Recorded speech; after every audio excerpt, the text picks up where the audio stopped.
So I got to do a better job of asking better questions. This is how it showed up.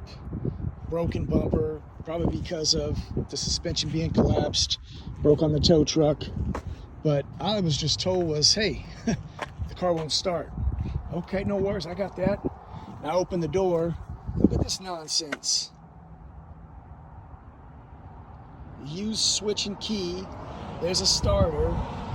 Now I gotta find the key to this car. The battery is dead. I mean, what the hell is this? So this is when you give them a call back and you front load a whole bunch of diagnosis. But this is a joke. But anyway, fellow techs out there,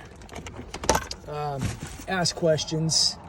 Ask a lot of questions, because otherwise you're going to end up like me with this pile of junk that is just stuck here. Gonna need suspension. I mean, list goes on. Anyway, happy Friday.